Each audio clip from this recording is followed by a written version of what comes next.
എ.ഡി.എം. നവീൻ ബാബുവിന്റെ മരണത്തിലേക്ക് നയിച്ച പി ദിവ്യയുടെ നടപടി ന്യായീകരിക്കാനാവില്ലെന്ന് സി.പി.എം. കണ്ണൂർ ജില്ലാ സമ്മേളനത്തിൽ വിമർശനം ഉന്നയിച്ചു. നവീൻ ബാബുവിന് നൽകിയ യാത്രയയപ്പ് സമ്മേളനത്തിൽ ക്ഷണിക്കാതെ എത്തിയതിനെയും എ.ഡി.എമ്മിനെതിരെ ദിവ്യ നടത്തിയ പ്രസംഗവും തെറ്റായ നടപടിയായാണ് വിലയിരുത്തിയിരിക്കുന്നത്. സി.പി.എം. കണ്ണൂർ ജില്ലാ സെക്രട്ടറി എം.വി. ജയരാജൻ അവതരിപ്പിച്ച പ്രവർത്തന റിപ്പോർട്ടിൽ ജില്ലാ കമ്മിറ്റി അംഗങ്ങളെക്കുറിച്ച് പറയുന്ന ഭാഗത്താണ് പി ദിവ്യയ്ക്കെതിരെയുള്ള വിമർശനം. എന്തുകൊണ്ടാണ് ദിവ്യയെ ജില്ലാ കമ്മിറ്റി അംഗത്വത്തിൽ നിന്നും പുറത്താക്കിയതെന്നും അതിലേക്ക് നയിച്ച സാഹചര്യവുമെല്ലാം റിപ്പോർട്ടിൽ വിശദീകരിക്കുന്നുണ്ട്.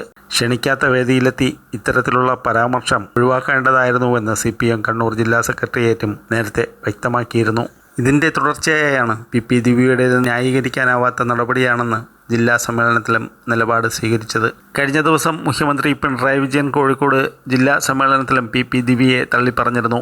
എ.ഡി.എം. നവീൻ ബാബുവിന്റെ മരണവുമായി ബന്ധപ്പെട്ട വിഷയത്തിൽ കണ്ണൂർ ജില്ലാ പഞ്ചായത്ത് മുൻ പ്രസിഡന്റ് പി ദിവ്യയ്ക്ക് വീഴ്ച പറ്റിയെന്നായിരുന്നു മുഖ്യമന്ത്രി പറഞ്ഞത്. ജില്ലാ പഞ്ചായത്ത് പ്രസിഡന്റ് എന്ന നിലയിൽ ദിവ്യ പരാതി പറയേണ്ട സ്ഥലത്ത് പറഞ്ഞില്ലെന്നും വിളിക്കാത്ത പരിപാടിക്ക് പോയി കാര്യങ്ങൾ പറഞ്ഞത് ശരിയായില്ലെന്നും മുഖ്യമന്ത്രി പറഞ്ഞിരുന്നു. പി ദിവ്യയ്ക്കെതിരായ നടപടി മാധ്യമ വാർത്തകൾക്കനുസരിച്ചായിരുന്നു എന്ന പ്രതിനിധികളുടെ വിമർശനത്തിന് മറുപടിയായാണ് മുഖ്യമന്ത്രി ഇക്കാര്യങ്ങൾ വ്യക്തമാക്കിയത്. ദിവ്യയ്ക്കെതിരായ നടപടി ശരിയായ രീതിയിൽ തന്നെയായിരുന്നു കൈക്കൊണ്ടതെന്ന് മുഖ്യമന്ത്രി വ്യക്തമാക്കി. ജില്ലാ പഞ്ചായത്ത് പ്രസിഡന്റ് എന്ന നിലയിൽ കാര്യങ്ങൾ ചെയ്യേണ്ടതിന് പകരം ഒറ്റയ്ക്കിടപെടുന്ന രീതിയാണ് ഉണ്ടായത്. വിളിക്കാത്ത പരിപാടിക്ക് പോയി ഈ രീതിയിൽ കാര്യങ്ങൾ അവതരിപ്പിച്ചത് ശരിയായില്ല.